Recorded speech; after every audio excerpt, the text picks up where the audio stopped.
नमस्कार दोस्तों, एक बार फिर से मैं आपका पुनः स्वागत करता हूं। इस वीडियो के माध्यम से मैं आपके लिए ज्ञान से भरी एक कहानी लेकर आया हूं। ये कहानी है महान गौतम बुद्ध और एक दुखी भिखारी के बीच की, जिससे जीवन का बहुत अच्छा ज्ञान हमें प्राप्त होता है। तो चलिए साथियों, देर न करते हुए आज की वीडियो शुरू करते हैं। एक बार की बात है, महात्मा बुद्ध एक गाँव में अपने शिष्यों सहित घने पेड़ की छाव के नीचे बैठे थे। आसपास के गांवों से बहुत से लोग अपनी मानसिक समस्याएं लेकर महात्मा बुद्ध के पास आ रहे थे। महात्मा बुद्ध उन सब की मानसिक परेशानियों का समाधान देते।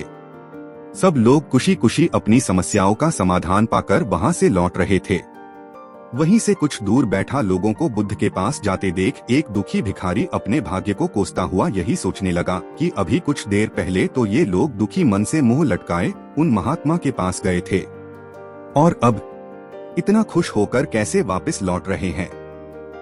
भिखारी बड़ा हैरान हो गया और सोचने लगा, आखिर माजरा क्या है, जरा मैं भी जाकर देखूं कि वो महात्मा ऐसा कौन सा खजाना बांट रहा है इन लोगों को, जो वे इतने प्रसन्न हुए कि उनके चेहरे भी लाल हो गए।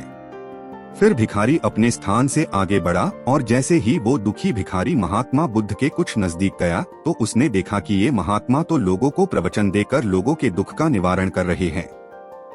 यह देखकर भिखारी के मन में भी तीव्र इच्छा हुई कि क्यों न मैं भी इन महात्मा को अपना दुख बताऊं। मुझे भी अपने दुख का समाधान अवश्य मिलेगा, बस फिर क्या था। समाधान पाने की लालसा लिए भिखारी महात्मा बुद्ध के सामने पहुंचा और हाथ जोड़कर प्रणाम करते हुए बोला, हे महात्मा बुद्ध, मैं भी लोगों की मदद करना चाहता हूँ। मुझे लोगों की मदद करने की बहुत इच्छा है, लेकिन मैं कैसे मदद कर सकता हूँ।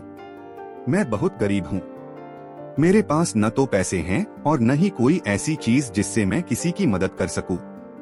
मैं कोशिश करने पर भी किसी की मदद नहीं कर सकता। मुझे भगवान ने इतना गरीब क्यों बनाया, हे महात्मा मुझ पर कुछ कृपा करो। इतना बोलते हुए भिखारी रोने लगा। महात्मा बुद्ध बोले, आप बहुत अज्ञानी हैं, क्योंकि आप अभी तक इस भ्रम में जी रहे हो कि तुम्हारे पास कुछ नहीं, जबकि दूसरों को कुछ देने के लिए तुम्हारे पास बहुत कुछ है। तुम बिना धन और वस्तु के भी दूसरों की मदद कर सकते हो। तुम्हारे पास जुबान है, जिससे तुम मीठे शब्द बोलकर किसी के दुखी चेहरे पर मुस्कान ला सकते हो। इन्हीं शब्दों की ताकत से तुम किसी के भी टूटते हौसलों को फिर से मजबूत कर सकते हो। इन शब्दों की शक्ति से आप किसी के भी मन में सकारात्मक विचारधारा के बीज बो सकते हैं और उसे गलत रास्ते पर जाने से रोक सकते हैं। तुम अपने दो हाथों से किसी भी कमजोर या लाचार व्यक्ति की सहायता कर सकते हो। आपके दो आंखें किसी अंधे को रास्ता दिखा सकते हैं। तुम किसी के लिए दुआ कर सकते हो और हो सकता है कि तुम्हारे दुआ से उनके बिगड़े काम फिर से हो जाएं। आप किसी के अच्छे स्वास्थ्य की कामना कर सकते हैं, लेकिन अज्ञानतावश तुम अब तक इस बात को समझ नहीं पाए और इस भ्रम में अब तक जीते रहे कि तुम्हारे पास मदद करने के लिए कुछ नहीं।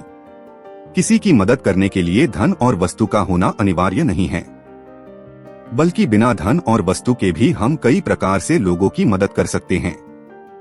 महात्मा बुद्ध के ज्ञान से भरे ये सुंदर शब्द सुनकर भिखारी के चेहरे पर मुस्कान आ गई और वह खुशी से झूमता हुआ वहां से चला गया। दोस्तों, महात्मा बुद्ध की इन बातों से हमें बहुत कुछ सीखने को मिलता है। आजकल बहुत से लोग यह सोचकर दुखी होते हैं कि मेरे पास ये नहीं है, वो नहीं है, बल्कि जो आपके पास है उसी में संतुष्ट रहना सीखें और बिना किसी स्वार्थ के लोगों की मदद करें। इन्हीं से आपको परम सुख की प्राप्ति होगी। तो दोस्तों, आपको यह महात्मा बुद्ध की कहानी कैसी लगी जरूर बताना और चैनल को लाइक, शेयर और सब्सक्राइब करें। धन्यवाद।